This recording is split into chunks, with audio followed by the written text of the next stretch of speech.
Ion.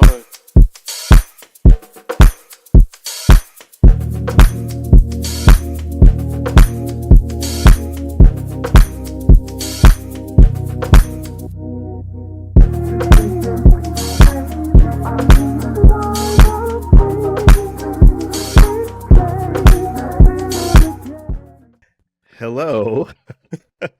Welcome. We are back in a different setting for Hell I Don't Know. My name is Jordan.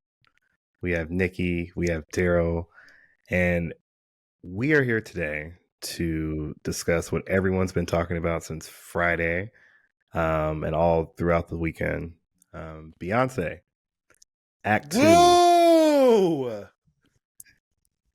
Cowboy Carter. Whoa! Oh my God, you're so annoying. Wow. It is what it is. I am who I am. I'm happy about it. Sorry, Jordan. I'm very excited to talk about this. I am too. I'm very excited. So just for context, everyone, we actually have not spoken to each other about this, just so you guys could get a very authentic, real review from all of us in real time. So pretty much it's just been waiting this entire time to hear what these guys think, of course. So we're going to talk about it. We're going to dive into it. We're going to share our favorites, our highs, our lows, all of the in between. We also can go track by track if you guys want. Totally up to you. I did do a track by track review, so we can also do that. But first and foremost, let's just kind of just dive into it, honestly. So whoever wants to start. Do we want to tell people why we're virtually today and not? Because we've been having all kind of locations. Why don't you tell us? Why don't you tell them? You should tell us why we're virtual. Nickie, how about you share causing that? us all types of problems, giving us technical difficulties. Okay, and we're virtual because of me. As you can see, I'm in a hotel. I am traveling for work. So you may get a couple of these throughout the season, but we'll try to figure it out. But yeah. But you're still going to get us, and it's still going to be fun. Yes, it's going to be so much fun. From our apartments, from budget inns, from wherever you happen to be. First of all, ho, I'm at a Residence Inn by Marriott. I'm at no budget inn.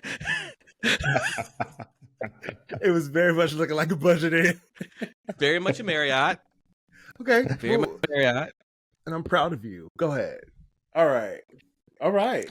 Let's get this thing started, shall we? Let's get it started. Who wants to go first, or do you guys want to do track by track review? Actually, let's do this. We should give our first initial. I want to do first initial thoughts, then track by track review, and then the final thought of it afterwards. That works for me, especially by today. Does that work? That works for me. Who wants to go first? Nickie does. Darrell. Oh my God, Jordan, you go first. You're the DJ. You never go first. I do go first. We're supposed to rotate the going first thing, but it's okay. fine. I don't want to go first, so you go first.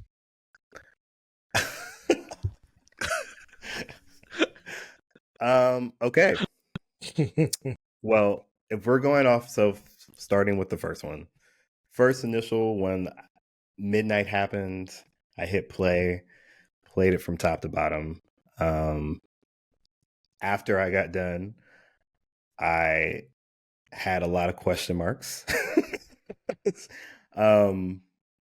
was a lot to take in, and I said, wow, I'm going to need to listen to that again because it was a lot of shit. It was very long, but it was long because I also realized I'm not used to like long albums like that anymore, especially like ones I would actually listen to from an artist, because like Chris Brown does them, but like I'm not listening to 56 Chris Brown songs. So Beyonce, though, I was like, all right, this is long, but we're going to obviously listen. But yeah, I had like stuff that I really liked, and then I had stuff that I really didn't like, and I was like, I need to do this again. So that was my first initial thought. Who wants to go next on that? Darrell, do you want to go first next? I don't know what this power thing Nickie is on, trying to not go first or second. But I am free to speak my mind about Queen Beyonce Giselle Knowles Carter at any point, any time and space. And so my initial thought, listening to this album at 12 a.m. on that Friday morning, actually the first thing I thought was people are not going to like this. That was actually the first thing I thought. I loved it. I thought the first time I listened to it through, I thought I could tell that she really put her time and energy in this, and this is a passion thing. This is not just her trying to like flip flop into a market that she doesn't know and try to get whatever, like Beyonce needs more fans, like trying to whatever. This is not that at all. This is Beyonce saying, I'm at a point in my career where I can take any risk that I want to take, and I'm going to do it because I want to do it, and I think I could do it well, and she did it well. That being said, I think that the general listening public doesn't comprehend complex music as well as, or in general, I don't think the general public comprehends complex music very well at all. So I thought people are not going to like this. People are not going to like genre-less music. People are not going to like, we're used to drunken love, shaking that ass Beyonce, which she does give you a little bit of, but we're not used to hearing Beyonce take on a lot of different genres that are so divergent from her original fan base, you know? And I was telling y'all before, like, I was so excited about Beyonce doing a country album because I was excited to hear Beyonce use her instrument against other just instruments. No electric instruments, no, like, you know, synthesizers to amp, all that stuff. And when the album first started, I was like, this is why Beyonce is who she is. Like, the vocals, the production, the laid back strip production that she didn't even have to do, but she did to show her literal pure talent at telling stories and being a vocalist. And by the end of the album, I was in my bed, just like, you know, I guess twerking a little bit. You know what I mean? Like, you know what I mean? And so I was very happy that she did it. I will say that, like, I was a little bit like, because it's as much of a fan as I am of her, I was a little bit afraid that this would be a flop for her. Because after I listened to it, I thought, no, people are not going to like this at all. It's way too ambitious. It's way too different. And yeah, that was my first time listening through. Okay. I agree with a lot of those things too that you said, so that's interesting. Go ahead, Nickie. The first time I heard this album, I heard it at 11 because I was in a different time zone. I thought, wow, this is all over the place. That was my initial thought. I was like, where are we going? What is this? There's too many things. But then I also started to think about, there are definitely visuals for this album because that's the only way some of this makes sense. That was my initial thought, because initially, right? Not saying it's what I think now. It's my initial thoughts that, like, there definitely has to be some visuals for this, because how else are we going to tie this together from a level of understanding, which I think she's trying to get us to understand. And then I also thought there were a lot of filler tracks. Again, initial thoughts. There were some ambitious elements to it, but I also was really curious as to why there were no credits listed, because I couldn't even like delve deep into like the writing credits and why we were going certain places. So it was really just a listening experience for me. And when I got done, I was like, I'm going to have to sit with this one. That was just like my initial, from the very beginning, my thoughts. And then I closed my phone and then I said, I'm going to sleep. I'll try this again tomorrow.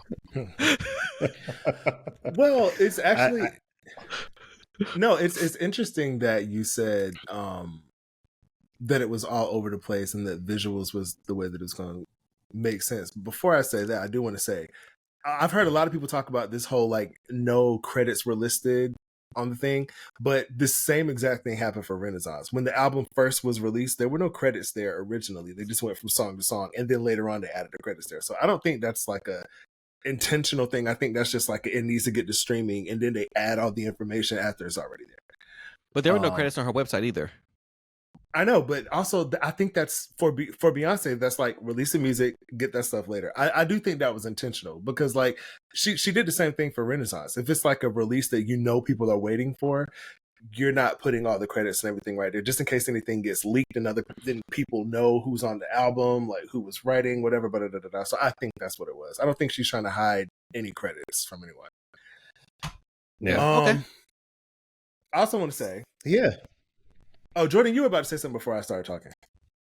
No, I was just going to say that I also thought the same thing about visuals, because I was like, I was listening to it, I was like, this almost plays as a movie to me. This sounds like it sounds like a thing where you like get the audio version of the video, the visual. That's what it sounded Mhm. like to me. So that's because I was like, and I guess because I was so used to Renaissance having such a perfect sequencing from top to bottom, this one did not to me. It felt like I was like, it just felt like a lot of things happening, so it was hard for me to digest.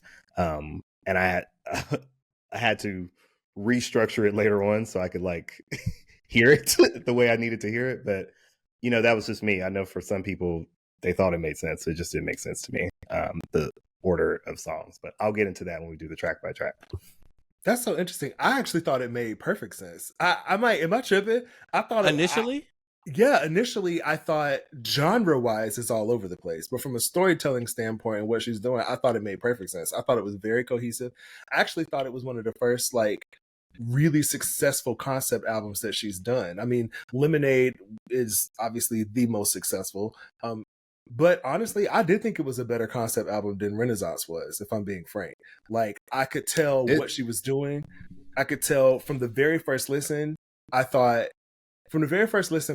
oh, so this is going to be like a tried and true country album. But then I saw her going, okay, this is part of a bigger thing. And we're using these themes of reclaiming lost music and lost genres. We're using this to create our own genre, and we're going from this straight lace country down to like the Beyonce of it all. That's kind of what I got from it when I first listened. So I didn't think it was.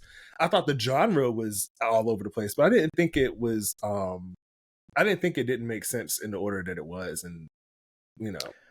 I understood because I understood the sections of it. Like I understood that. But I'll get into what I mean more specifically when we do track by track. So let's get into the track by track. Nickie, did you have something else? No. I kind of sit in between both of you, where like I was like, this doesn't make sense, but also the sections. Once I started hearing like the Willie Nelson radio things, I was like, okay, now this makes sense how this is sequenced for me. And again, I was kind of like looking at the lyrics as I was listening to it the first time. So like story wise, it did make sense because I was like reading along to it, but musically, it didn't make sense for me initially. Yeah, okay. That's what it was. It was story and musically for me. That was different. But anyway, track by track, let's do it. First track, American Requiem. I'll start here. Masterpiece. The best thing. I'm just kidding. I'm just sorry. I had to. That is her best opening song on any one of her albums, period, ever, and I will not accept any less. I will say that is the best opener of an album I've ever heard. Flat out. I said what I wrote down was really great intro. This could have been a lot shorter. Dang, Jordan. It was that song. That is just too long. It's like I was like, okay, girl, we get it. Let's wrap this up. It needed to be 1 minute less. I'm sorry. Not you telling the world you have a short attention span, Jordan. I don't, but I was just like, I just felt like that song was unnecessarily long. And really? I'll explain why. I didn't think it initially, but when I got through from track to track, like the top half of the album, I said, this drags way too much for me. I said, this is pulling me. I'm starting to fall asleep. So I was like, I need this to bring me back to life.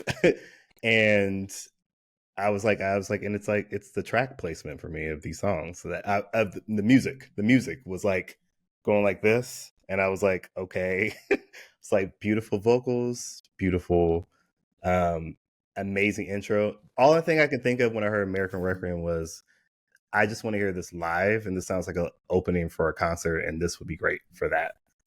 But replay value, I didn't feel it was there. This is all first initial listens, by the way. This is not all I feel now. So that's all what I was thinking when I first listened to it. I was like, it was just a lot. I was like, now, I don't feel like that now. But I'm just saying, in the first initial listen. You know what I will also say? I'm sorry. Go ahead, Darrell. You know what I also say before because when we do this, I feel like this is going to be a thing. Because I actually, now that you were saying that, I thought that way about a couple of songs. And what I will also say is that we had been anticipating this album. We were waiting for it. It was 12 a.m. and it's a long album. So what I will say is the first time I listened to it, a lot of my thinking was, I'm trying to get to the next thing because I'm excited about it. So I wasn't really sitting and breathing with it. And I wasn't really like appreciating it as much as I should have. So I do actually get that point. That's what it's that. Go ahead.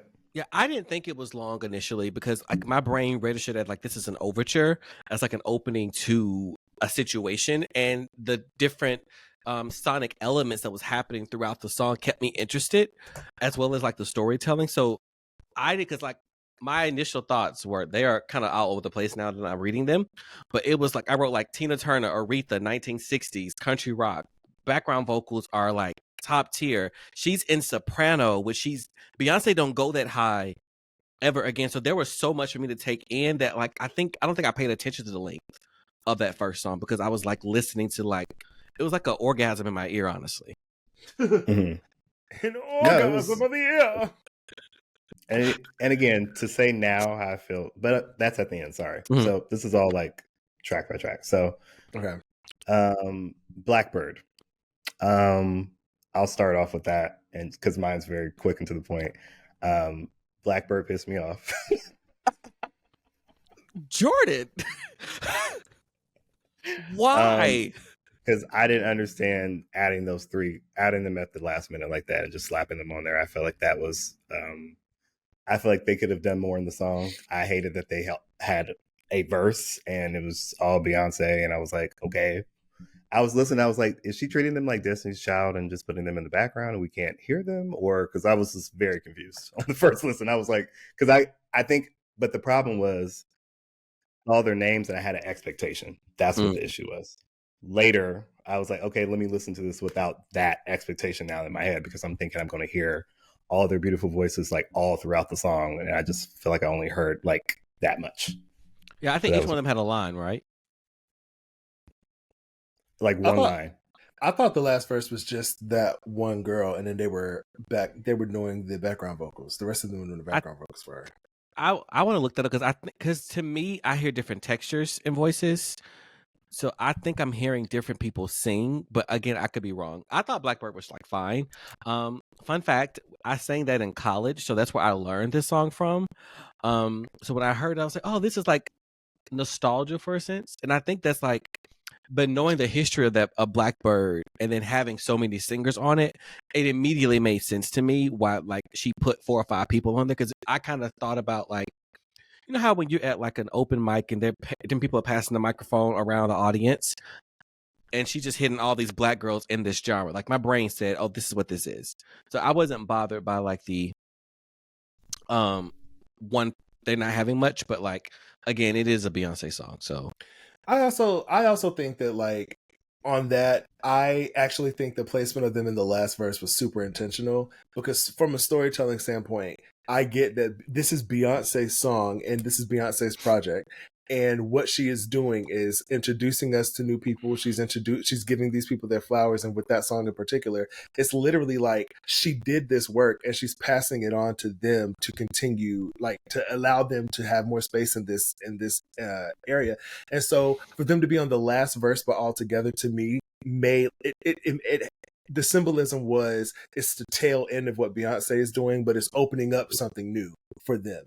So I actually preferred that. Because if it had been an equal distribution of verses, I think that would have made it feel more like she's sharing this with them versus she's passing it to them, if that makes sense.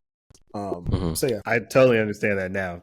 But you know, at midnight, I was like, okay. It was just it was a question mark. So okay, 16 Carriages. We talked about that already. So I really love the song. It's great. It's a great song. Beautiful. I gave that song. Oh, by the way, sorry, I didn't do my numbers because I did do every song out of 10. Same. American Requiem. I'm gonna be mad. It had 7 out of 10. Blackbird, I gave 6 out of 10, and 16 Carriages, I gave 10 out of 10. I gave American Requiem 9.5 out of 10. Blackbird was 8 out of 10, and 16 Carriages a 9 out of 10. American Requiem, 10 out of 10. What's the second one? Blackbird. Blackbird. Honestly, being real, 8.5 out of 10. Only because it's such a simple, stripped and laid back thing. I kind of wanted a little bit more vocally from Beyonce, but I get that she was sticking to the original. So for that reason, 8.5. 16 Carriages is a 9.5 out of 10. It's almost next. Beautiful, perfect, amazing. Okay. Great. Next song. Nickie, you want to kick it off? I loved this song when I heard Protector. Absolutely loved it. I said, Beyonce gonna make sure her kids have a Grammy. I said the lyrics are great. I love the stripped down element of this song. I didn't think I would love Beyonce on just like an acoustic, simplistic song like this. And let me say something. All my critiques are not positive, but the beginning of the album, I was like, okay, I like this. I really love Protector. I thought it was beautifully done, beautifully sang. She didn't oversing the song. It wasn't a lot to it. I gave that a 9 out of 10. I'm going to agree. That song, when I first heard it, I was like, love this. I was like, this is very simple. It's beautiful. Beyonce's voice sounded amazing on the entire song. I like that it was stripped back. I like hearing Beyonce on a more stripped back kind of thing. So it was nice to hear. And I immediately thought of my mom when I heard it. So it was just like really great. So I really like the song a lot. That song got a 9.5 out of 10 for me. Yeah, honestly, I'm not adding anything new to this conversation. 10 out of 10. And there I was, tangled up, and there it goes. That's such a good way to start that song. It's beautiful. It really was. Anyway, it really next. It's a great song. Beautiful. 10 out of 10. Beautiful. My Rose. Darrell, you kick off your feelings about that. The very first time I heard My Rose, I thought it reminded me of, have y'all seen Elf? Like the Christmas movie Elf. You know what I'm talking about? This is hilarious, Darrell, because I literally thought I was like Christmas, and then I thought Elf, and then I thought like all these things. Yeah. It seemed like that theme from Elf, like that. Yep. That's what I heard in my head. Yeah, that's what I thought, and I wasn't looking at the time of the songs, so I didn't know that it was an interlude. I thought it sounded pretty and didn't think anything else about it. Honestly, I was ready for that song to be over the first time I heard it, if I'm being honest, because I was just like, this sounds a little weird. It's pretty though, but that was initially. Now that I've heard it and I've digested it and I've thought about it, obsessed, love it. I think it's great. I think it's a wonderful interlude, and I think it absolutely needed to be there. 7.5 out of 10. I gave it a 7 out of 10. And I wrote circling. And I think I wrote circling. Not I think. I know I wrote circling because I was a music major, and we used to do like these warm-up exercises where like people would sing a line, sort of single line, and that's what it reminded me of. So I felt like motion in that song, but I was like, it's fine. I don't have to hear this ever again. That was my initial thoughts. My initial thoughts are the hive is going to kill me by the end of this thing. I sadly gave My Rose 3 out of 10. I said I don't ever want to hear that again. So where I am today with My Rose, once I found out that it was about Sir and it was for him, I said I love that for Beyonce. And that's all I'm going to say about that. Also, digesting those lyrics, I do think it kind of confirms that, not say confirm, in my opinion. We can't say that. We cannot say what you're about to say.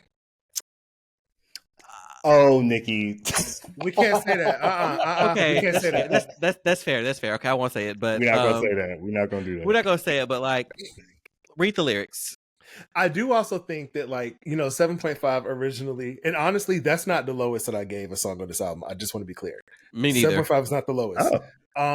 But listen to it, the melodic structure of it and the way she this is actually a really intricate interlude. So I'm not even gonna like that.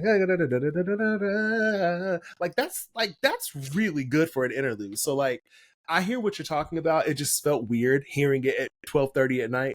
But I think it's a great interlude. I think it's a great interlude. I think too, what I noticed too when I was listening to the album, I said the interlude to interlude thing was bothering me at midnight as well, because I was like, why am I going from interlude to interlude? That was driving me nuts. So I was like, that going into another interlude was like, okay, this feels like filler space, or are you just showing off your vocal acrobats? And I was like, this is nice, but okay, I'm over it. That's how I felt. Smoke Hour, I liked Willie Nelson, but there was it. Yeah, I realized Smoke Hour was just the when she first dropped the preview of Texas Hold'em, I said, oh, it's literally this. I said, okay, cool. I didn't give that a rating. I didn't either. I did, but okay. I guess in general, like, it's really straightforward. I'm going to say this I'm just going to make a blanket statement about all the interludes that feature legends that are not actually singing on the track.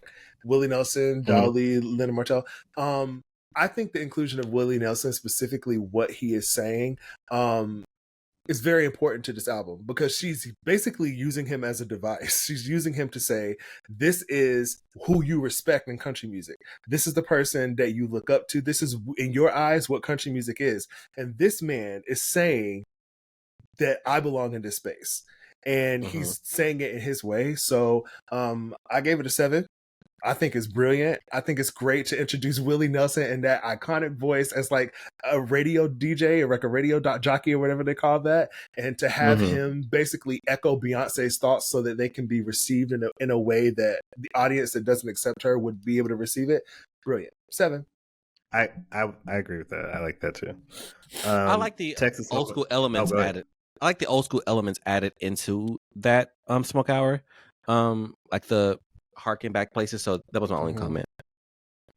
Oh, like when it was flipping through the radio stations. Yeah, and all of those were country songs by Black artists, right?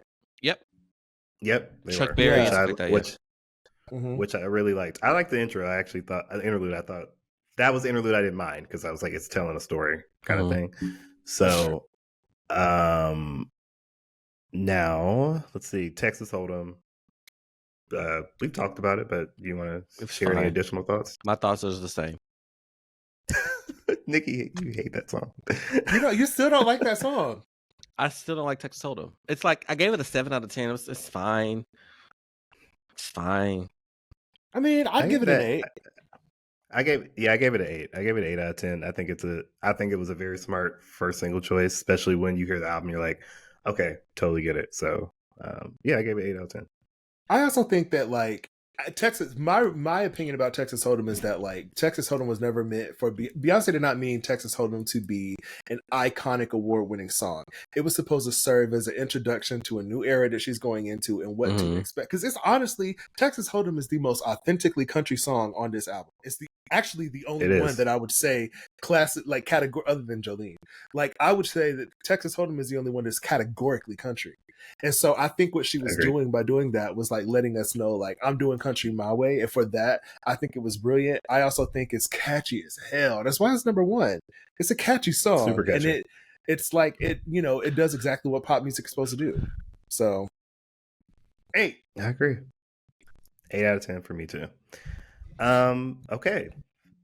The next song is one of my personal favorites. It was a personal favorite upon first listen, and still a favorite now. Bodyguard. I loved it.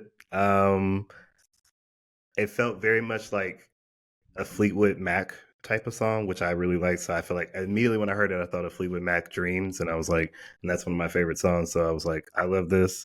Beyonce singing in such a different, unique way. It just felt like, I don't know. I really like the lyrics. I thought it had a nice little groove to it. I thought it picked up the album a little bit, because you were kind of like, So I like Bodyguard a lot. I gave Bodyguard a 9 out of 10. Funnily enough, the first time I heard Bodyguard, I did not like that song at all. I gave Bodyguard a 5. Same. My first listen, I would give it a 5. I did not like that song. I was like, girl, I love you, but this is not it. The very first time, again, 12:30 in the morning, I was listening to it, and I actually have no idea why I didn't resonate with it the first time. Because now, Now, Bodyguard is in my top 5 on this album. Like, I love that song. I think it is amazing. I think the production on it is great. I think her vocals are great. I think the way she swells into the end is great. I think the lyrics are great. So I don't know what it is. I think maybe all I can say is that I think it might have been the placement of the song. Like, I think right after Texas Hold'em, it just felt like I don't know, for something at the time that I heard it, I thought, I don't like this at all. It definitely was a placement thing for sure. I gave Bodyguard a 5 out of 10 as well, and I wrote, this feels like a filler track. I also wrote, John Wayne that ass is an interesting line. I didn't really I didn't really care for it when I first heard it initially. I was like, ugh, what is this, honey? Like, I mean, now I feel differently, but initially I was like, ugh, next song, please. Sorry, Jordan.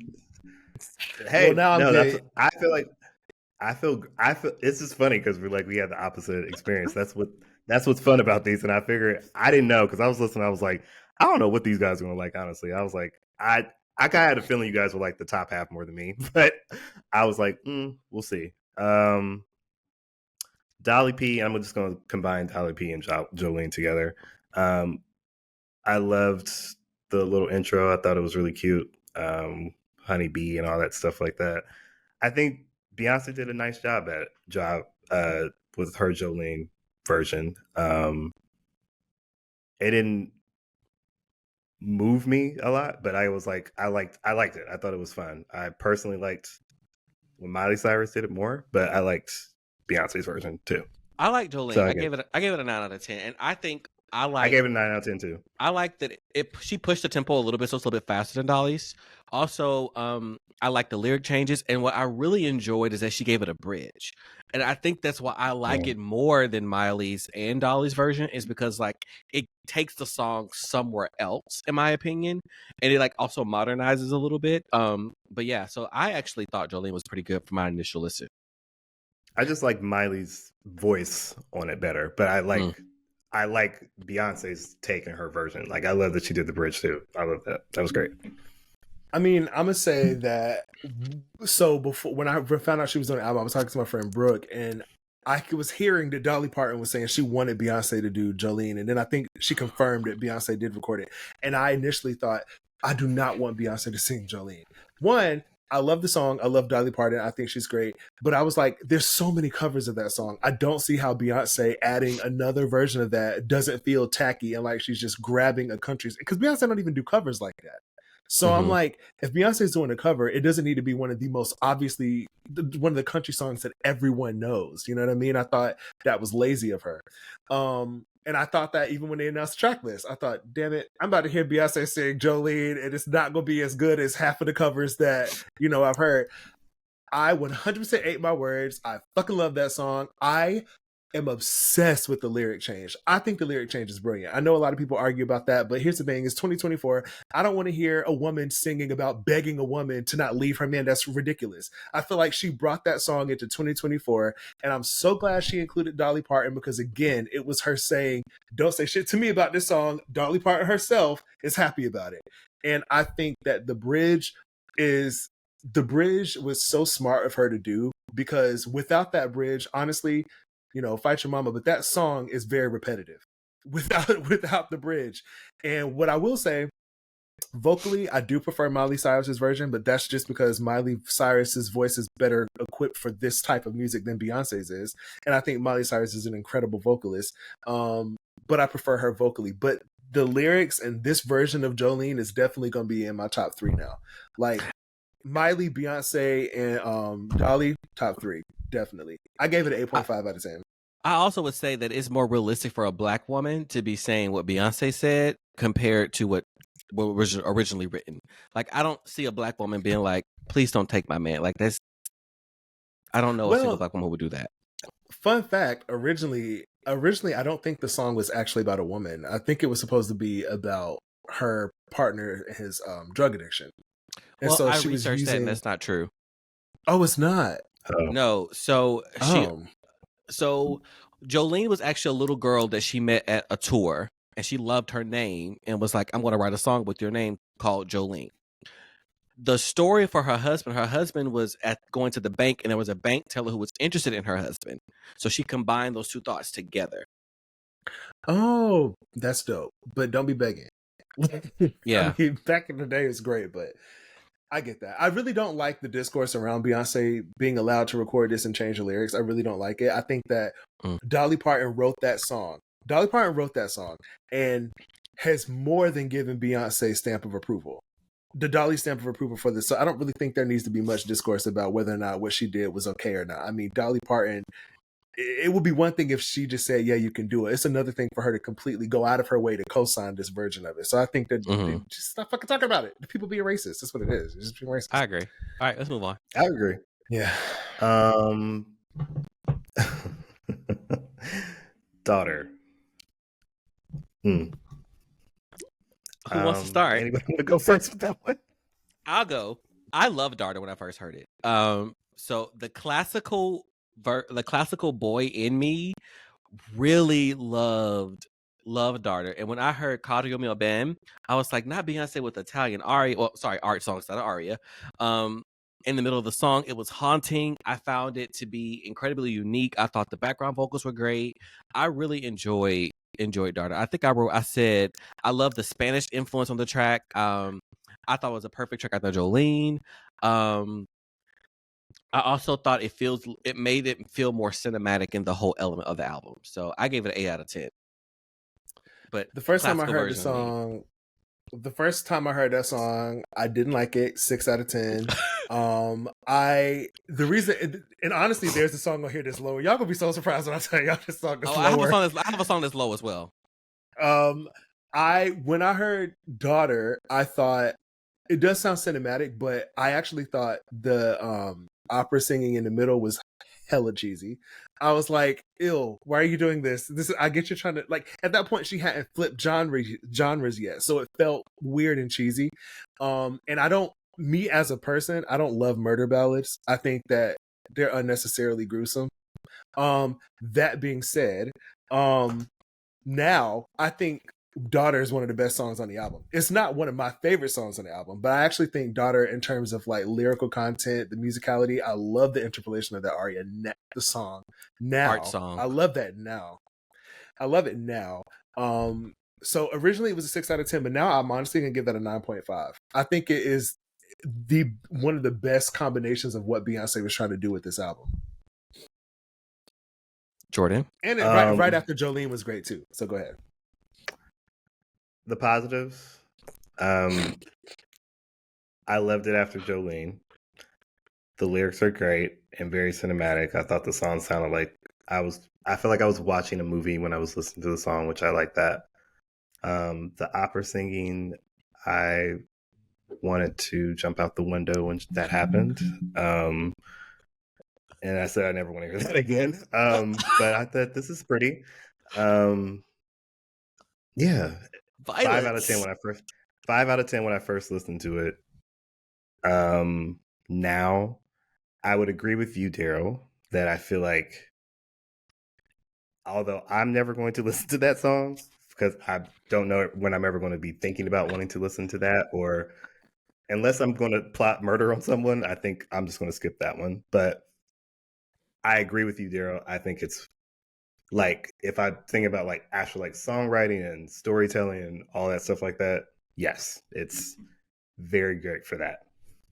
So I'm the only one that loved Daughter from the initial listen? It seems that way. Well, I mean, I love classical music, so I was immediately like tuned in when I heard it. I like some of that stuff too. I just felt like it was too much going on. I like it too, but it just felt cheesy. It felt like it was a murder ballad country song that she randomly decided to sing opera, and it was cheesy. Now I understand. You know the translation of Cardio Mio Ben? It's like your language heart. I do. That's why I'm saying it makes sense now. Got it. Okay. Got it. All right. Yes. But also, I'm going to be honest with you. I didn't recognize that's what it was at the beginning. I really didn't. I know. I should have known that, but I didn't recognize it. And then the second time, I think it was the second time I listened to it, I was like, oh shit, that is what that is. I didn't really think about it. But anyway, what's the next song? Spaghetti. I'll go first because I think I haven't gone first again. Um, oof, the hive is really gonna kill me. Upon first listen, I said, "What the fuck is going on right now?" I was just like, "How did we get here?" And I was just like, very confused. It felt like it came out of nowhere. Even though it had that little introduction part at the beginning, I was just like, "What?" I said, "Now she's rapping." I said, I think following after daughter, I said, "No." I said, "Who placed this here?" I was so upset. Like so at that point in the time when first listened, then I got mad because I was like, now this album is making me angry because why? What is happening? So I couldn't even really gather spaghetti, to be honest with you guys, in the first listen because I was so angry most of the time listening to it because I said, "Why is this here?"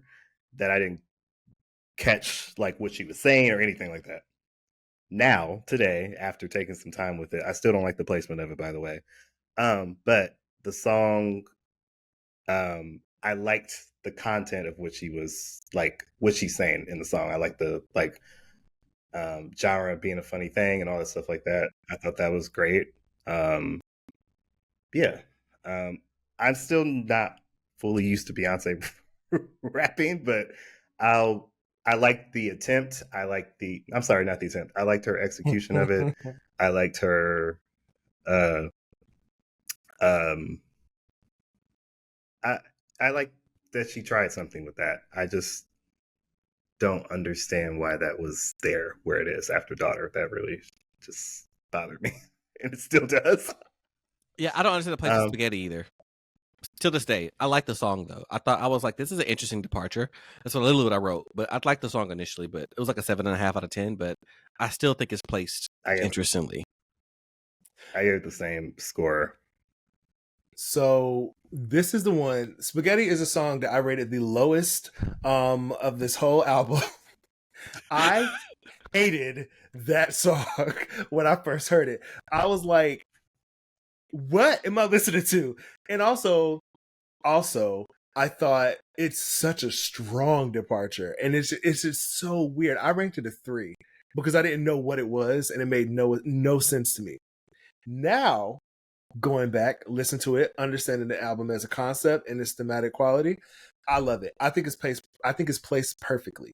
And the reason I say that is because we have been hearing Beyonce sing almost exclusively like ballads, like country tinged music for the first part of this album, and this is track number 12 on this album. And so our ears have gotten used to hearing one thing. And I think that Spaghetti is when she's deciding to make that departure and say like, okay, look, what you think is going to happen is not what's going to happen. And she sprinkles little notes of like that modern Beyonce sound that you hear throughout the rest of the track. And I thought of it as like, I think of it as like the way that I think of this album in general, which is like, you can see how something starts off with an intention. Like she started this off with this like sonic music, songwriting quality of country music, but then we're starting to get into all the ways that country music has inspired a lot of other things. And so in that way, the placement makes perfect sense because she's allowing us to go somewhere way different before we come back. So I really enjoy it now. It's not one of my favorite songs on the track, but right now on the album, but I give it a 7.5 now. And also, it's crazy that she said you get used to her rapping. She's been rapping for years. Maybe you just don't like it? Correct. Yeah. Not all the time. Right. Sometimes I do. Sometimes, I just feel like it's Jay-Z and she's just regurgitating it. But anyway, Alligator Tears is the next song. Somebody want to take that first? I'll start. I gave this a 6.5 out of 10. I wrote, this feels like a filler track. I said, this feels swampy. I also wrote, did we need this song? Was my initial thoughts on Alligator Tears. Feel a little bit differently now, but that was my initial. I was like, this feels like a filler track that we didn't necessarily need on this 27 track album. I agreed. I've also put this feels very filler. I said I like the way she's singing. I like the lyrics. I think the song is fine, but I just felt like this is fine, but did we need this? I actually fully agree. I would give the song like a 5, honestly, upon first listen. Actually, I'll give it a 6.5. And the reason why is because I love the track. I actually love the music. I don't love her. I don't actually love like the way she draws out the melody a little bit, and like of the verses, it feels a little bit too drawn out for me. And I will say this. The song is okay to me. I don't love this song, and out of this entire album, I think that is the only song that I would remove from this album. Alligator Tears is the only one, and I'm including interludes. So that's how I feel about that one. I like listening now. I like the singing in around she's doing with the background vocals. Like it's very musical, and like classically musical. But I still can deal without this song to this day. My rating for this song hasn't changed. It's still a 6.5. Yeah, Mm. I would give it 6.5 too. Yeah. What's Yeah, next? same. Smoke Hour 2. Smoke Hour 2, and I'm just going to combine Smoke Hour 2 into Just for Fun because he kind of Willie Nelson introduces the next song. Darrell, you go first on this one. Yeah. I think it's great. I again love the Willie Nelson intro, the commentary he's making. Like sometimes you don't know what you like until someone you trust introduce you to some dope shit, and I enjoy that. I enjoy the commentary he's making. Just for fun, the first time this is kind of a weird rating for me because I rate the song like an 8, but it's not. I don't love the song. I don't love Just for Fun. I think the song lyrically and as far as an actual song, I think the melody is great. But I don't personally really like it that much. And I love that she included Willie Jones, but I actually wish she had let him sing a little bit more. That's one of the ones where I was like, what your complaint about Blackbird? This was my complaint about Just for Fun, because I feel like had he sang the entire second verse, I might have felt a little bit different. That's exactly what I said. I actually said the same thing. I was like, too much. There was not enough Willie. I think I would have enjoyed it more if he would have added something more to it. This one I also put filler. I was like, this now feel again. It's taking me back to. So this is where I got it kind of low key angry again because I was like, okay, so we got spaghetti, and now I went to Alligator Tears, and now I went to Just for Fun, and I said, okay, this is dragging. This album is long. I said this feels like unnecessary. Like she's just trying to check all the boxes of trying all the different things of country, and I said like this didn't feel like it was needed. So I gave Just for Fun 5 out of 10. I gave it a 7.5 out of 10. I said this feels like the end of a set, not the beginning of a set, knowing that like the sets were after Willie Nelson and like the other interludes. I also thought that was like it felt like it was teasing us for so long. I was like, this music is not changing. It's like it's taking me somewhere, but we're not going there fast enough. Now I actually like this song. I think it's pretty good. It's on my like top 15, I think, of 27, which I don't know if that's great. But I actually like the song now. But initially, I was just like, again, filler. This doesn't go nowhere. X, Y, and Z. Yeah, I was like, this one could possibly grow, but we'll see. Next, Two Most Wanted. I loved this off initial first listen. Immediately, I said, "This is amazing." I said I woke up. I got out of my seat. I said, "Oh, I love this. These vocals." I said, "Oh, Miley sounds great. Beyonce sounded great. I love that they were going back and forth." I literally have no bad note to say about. Well, the only thing I have to say, I kind of wish I would have heard Miley a little bit. Sometimes seemed like Beyonce was out singing Miley, but overall, I still have no complaints with the song. It's a 10 out of 10 for me. I love it. I think it's a great song. Darrell? I agree. I heard it the first time, 10 out of 10. I was actually kind of surprised that I liked it so much because even though I love Miley and I love Beyonce, I never think of they have two incredibly distinctive voices. Like if you hear Miley Cyrus, you will know it's Miley Cyrus without hearing anything else. If you hear Beyonce, you know it's Beyonce. And their voices don't seem like they should fit together that well. And yet they did. And I was super proud of my bitch Miley because she is going up against a powerhouse vocalist and she more than held her own. I didn't think Beyonce overpowered her at all. I actually thought the song sounds more like a Miley song than a Beyonce song. And like her voice sounds more natural on it. But I think the spin that Beyonce put on it took it over the edge for me. And in particular, I'm just very, very, very, very, very happy with the interpolation of Landslide by Fleetwood Mac. one of the most popular country songs ever. I know everyone knows it, but it's just so beautiful. And hearing Miley and Beyonce do that, amazing. I think that Two Most Wanted should be the next single off of the album. I think it will do very, very well. I think it will get Grammys, and 10 out of 10. I also love this song. It's funny y'all said that. I wrote this comment. I said, "Dang, Beyonce singing hard as hell." Like, because sometimes she was just. It's like, why is she singing so hard? I didn't think she was singing that hard. Yes, she was. No, she was. Really? That's what I meant. I didn't. That's more so what I meant. I was like, so like she's. I felt like Miley was just like smooth with it. Beyonce, some parts was like, that's like, okay, girl. It reminded me. It reminded me of the emotions with Celine and Beyonce when Beyonce was just going completely off for no reason. That's like initially that was my thought. I was like, why is she singing so hard? But I love the song still. I love it 9 out of 10. Yeah, love it too. Great song. Beautiful. Levi's jeans. I wrote this sounds like Meghan Trainor. The music. I was correct. Yes. I said this sounds like Meghan Trainor. The music does. Think about the music of this song. I mean, I guess it's like a slow down version of all that about that bass. That's what I heard. That people. Sorry, you were still talking. Go ahead. But I said I like the song. I said this is cool. This is fine. I said this will grow on me. I literally wrote this will grow on me. I instantly was in love with this song, and I know from what I've been seeing that it's a little polarizing, which I'm actually surprised about.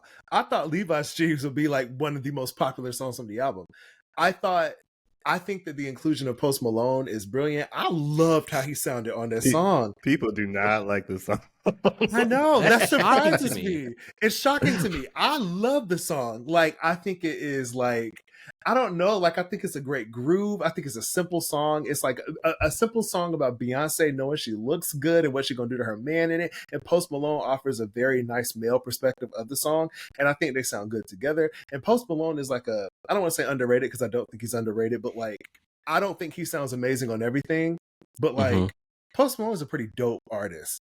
And it's another one that I never thought I would hear Beyonce singing with. But like, yeah, the production on this is great. I thought it was great. It's one of my favorites on the album, actually. It's definitely, it's one of my favorites. I think it's a fun song. I said, this is a fun song. I kind of put the same to you, Nickie. I said, this will grow on me the more I play it. I said, this could have been just a little shorter. I'm sorry, guys. I feel like it's just because the production just kind of stays like that the entire song. So I felt like either the production needed to change up a little bit during like a bridge or something or whatever. So it didn't feel like it was kind of like towards the end, I just felt, okay, wrap it up a little bit. But I like the song. I think it was fun. I gave it a 7.5 out of 10. So no one else hears Meghan Trainor but me? I hear what you're saying. Okay. Just want to make sure I wasn't crazy. All right. What's the next track? Flamenco. Sorry, Mike. Okay. Yes. I have a lot to say about this. Can I go first? Sure. Go right ahead. I'm going to get on this hill and say, I think that this is brilliant. I think this interlude is brilliant. It's some of her From initial listen? From initial listen, I loved flamenco. Like, I heard it, and one, vocally at the end of that song, she goes off. Like, goes off. And have you listened to the lyrics? Mm-hmm. Like, have you really thought about the lyrics? Yeah, I'm talking about initial right now. Initial, not now. I did. Initially, I heard it, and again, I didn't know that it was going to be a interlude. But I was like, this is such an introspective song for me. Like, listening to the lyrics and the vocal stacking that she put onto it, and then at the end she like goes off vocally. I knew when I heard it, this is not going to be something that people resonate with a whole lot. But it was, at that point, that was one of my favorite things that I had heard on this album when I heard it the first time. I was like, this is so sonically beautiful. I know that's probably just going to be my opinion. Y'all going to be like, whatever, filler. But I loved it. Exactly. I said this is a filler track. Filler. I put filler. And I said 5 out of 10. I said don't need this. Same. But the lyrics though, the lyrics, it's so good, and the vocal stacking, whatever. I'm gonna be on that hill. I don't care. The vocals and the lyrics are great, but I was like, I don't. Okay. Beyonce, if you ever hear this, I I, as a day one, love flamenco, and I want you to perform it on tour when you do it. Ooh, it's giving visuals. I think flamenco will be while she's changing. So Yep. transition song. The Linda Martell show, I'll just say, and Yaya was put it together. Yaya was fun. I thought it gave me Janelle Monáe. I was like, she is going off in the song. I was like, the vocals are like crazy. I was like, this is everything I love about Beyonce. This is like her just fully showing off. She was animated. It was fun. I just thought, I was like, okay, this is a great song. Yeah. I wrote for Yaya. I said, this sounds like the 60s and 70s. Beatles. I really love this. Tina Turner, 9 out of 10. When I heard this song, I was like, I woke back up from, like, you know how you said you woke back up earlier? This is what woke me back up. I was like, okay, I really, really enjoyed this. And this made me start to think, I'm going to have to listen to this album again to understand why this song is placed here. I'll get into that later, but like, we don't have it much later. But yeah, like, I love this when I first heard it. Yeah, no, same. I think, categorically, I think Yaya is the best song on the album. I actually think that it best encapsulates what this album is supposed to be. I think musically, vocally, lyric wise, melodic structure, all of that, brilliant, amazing, literally 10 out of 10. The first time I heard it, I thought it was 10 out of 10, and upon subsequent listens, I would give it more than 10 out of 10 if I could. I think Yaya is a perfect track. I have no notes. I would love to see her perform this. Like, I want to see this on the stage. Too. That's what I was gonna say.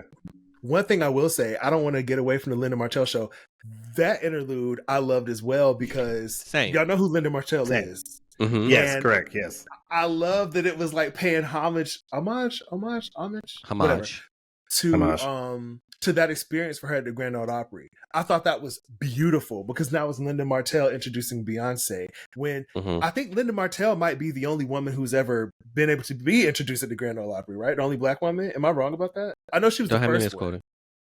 Well, anyway, there have not been very many black women that have been introduced to the Grand Ole Opry. And so I love that Beyonce called it the Linda Martell show, but she was introducing Beyonce. I thought that was brilliant. And it's literally just another way of giving this woman her flowers. And that's what this whole album is about. So, yeah. I agree. Louisiana. Chuck Berry, fine. Yeah. I have a question. Is that Chuck Berry actually singing it, but it's pitched up, or is that Beyonce singing? It's him singing it. When you look at the credits, it's him. Yeah. That's what I thought, but I read somewhere that Beyonce was singing. I was like, I don't think that's Beyonce. That sounds like the actual song. That's okay. Him. Well, all right. Okay. In that respect, yeah, it's cool. Desert Eagle. Desert Eagle, I really like this. I just wish it was longer. Same. I really liked it. That should have been a full track. I thought it was.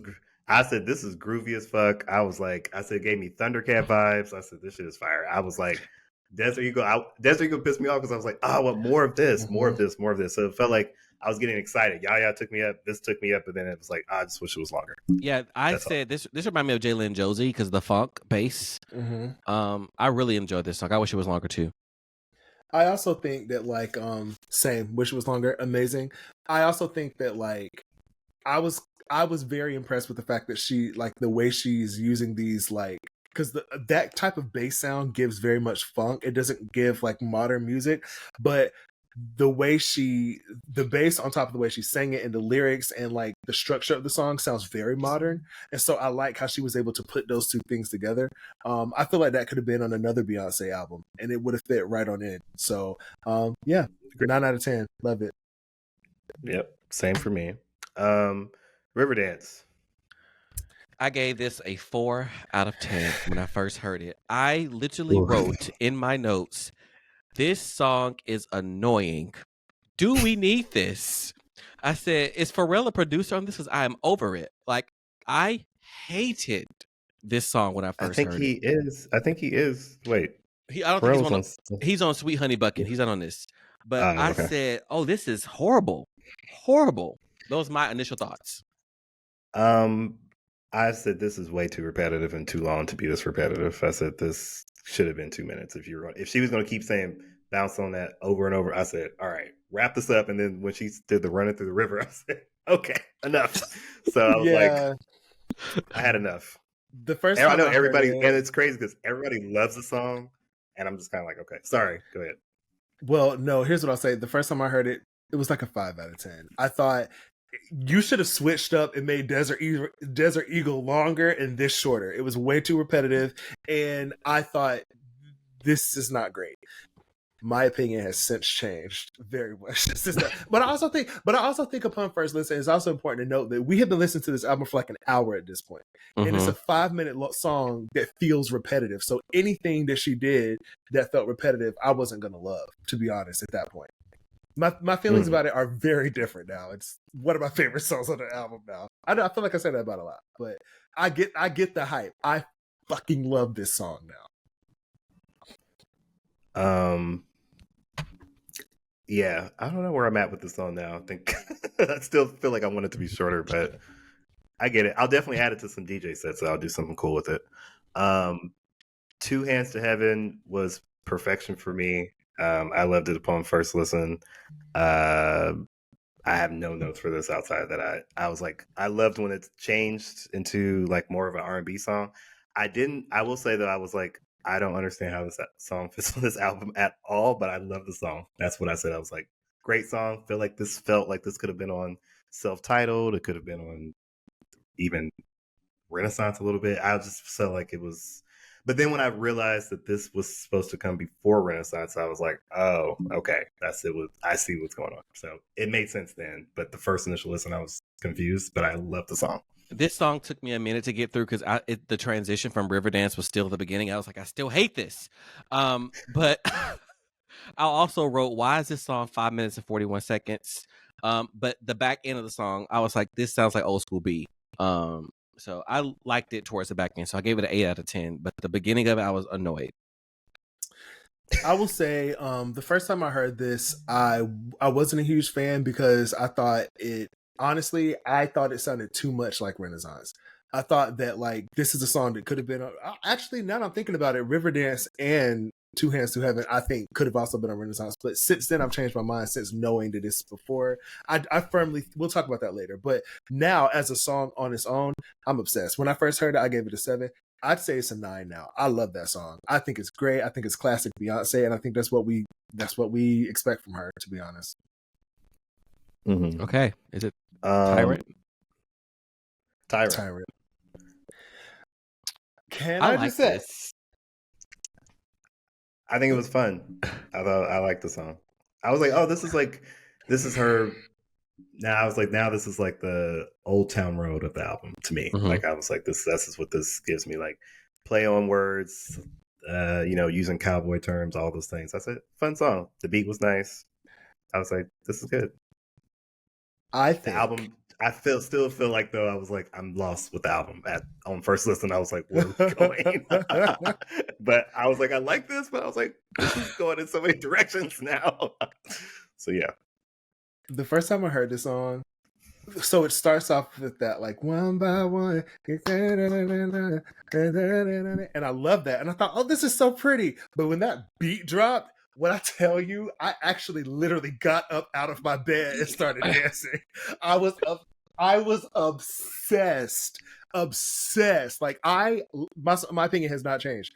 I love Tyrant. That song is in my top 5. I love Tyrant. I would listen to it any day of the week. I've listened to it probably the most out of any other song on this album, to be honest.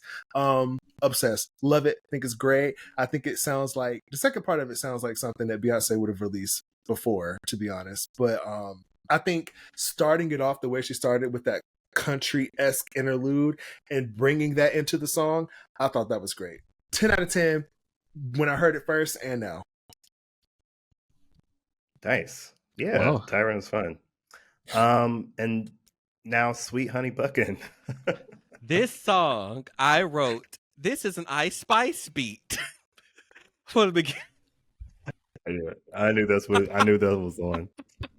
The disrespect. It does give very Ice Spice in the beginning. Like it does, Darrell. Like to be honest. It's the beat. Yep. It's the beat. Like a mechanical bolt. But I said this opening is a lot. I said this is like 10 songs in one, and I also said this feels like a credits song. Also feels like it's 3 songs in one. Yeah. So, but I gave it a 7 out of 10. But that was my initial thought. I was like, wow, this is doing a lot. Initial thought. I was like, honestly, yeah. I'll just say mine will be quick. Yeah. Oh, mine gonna be quick too. When I first heard it, it was after Tyrant, and I didn't want that song to end, and I did think it was a lot, and so I gave it a 6 the first time I heard it. Again, my opinion has changed now. My opinion has very much changed now. I gave it a 6 too. So I was like, okay, this was interesting. I thought Ice Spice Deli. I was like, okay. Goodbye. I was like, this is fun. Yeah. And then But now, Amen. I loved Amen when I first heard it. I said, I love the gospel runs that she's doing on this. I said, this is a great closer. I felt church to me. I agree. I think it's understated that, like, one, I thought it was beautiful, teared up, orchestration, everything, choir was beautiful. I like the fact that she changed up the vocals a little bit. Like, she didn't do the soprano. She was, I got this. Like, she lowered an octave. And I think that was indicative of her saying, like, okay, now we know what we've heard throughout this album, and now it's our turn to bring it forth. It felt more like a continuation than a statement that time. And so yeah, I think Amen is a great album closer. I'm glad that she circled on back to American Requiem, and I think it's great. 10 out of 10. Yeah. Before we give our closing thoughts, do we want to talk about what our order is of the song, like from what we like the most to the least? We should just do top 5 because that's 27. Do 10. Top 5 is hard. We'll do 10. All right. 10? So mine, I'll go first. Yes, and I'm gonna go from 10 up. Let's go 10 up. Number 10, like 10 okay, to 1. Got it. For me, it's 16 characters. Number 10. Blackbird is 9. Jolene is 8. Bodyguard is 7. Daughter is 6. A Man is 5. Two Most Wanted is 4. American Requiem is 3. Yaya is 2. And Protector is 1. Wow. That's okay. I'm gonna do mine on the spot because I actually didn't do it right at top 10, but I can do it. I can literally place them right now. 10 would be Desert Eagle. 9 would be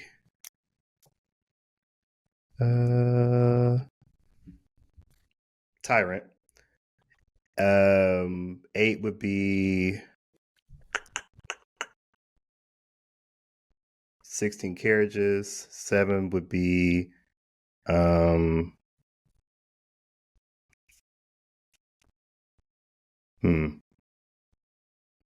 7 would be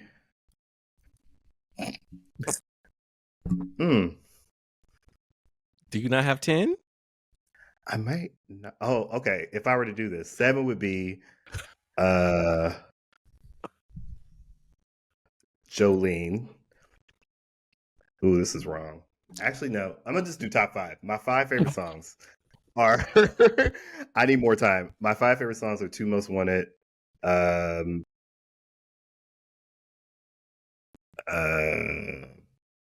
Bodyguard, Protector,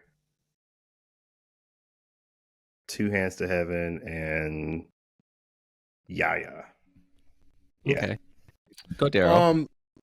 I did the top 10, but I'm doing my own rules because some of them I couldn't decide, so don't care. 10 is Yaya / Flamenco. Yes. 9 That's is low. Protector. You think it is? Yes. We'll keep going. Okay, 9 is Protector.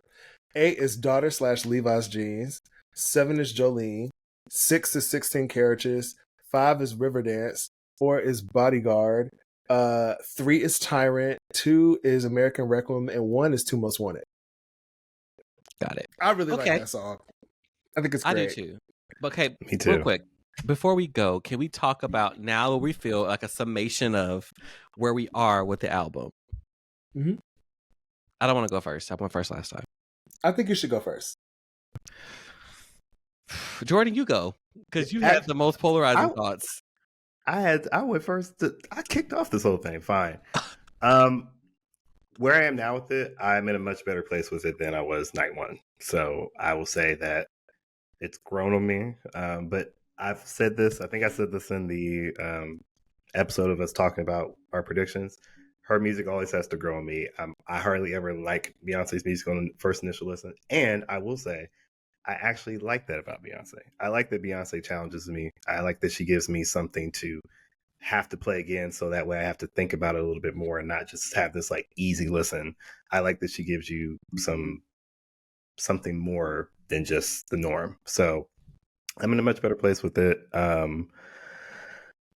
I really think this is going to be a really big album for her.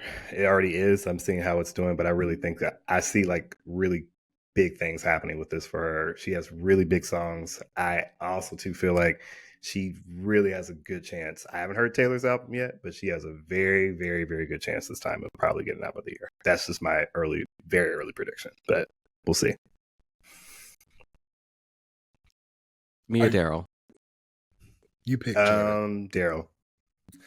Okay, so kind of piggybacking a little bit off of Jordan, I enjoy the fact that I feel the same way. I'm a huge Beyonce stan and have been since her Destiny's Child days. But I do also, the first time I listen to Beyonce's music, I almost always have to digest it. And I always have to come back to how I feel about it. And I think she's one of the very few artists that are still around that is making music like that.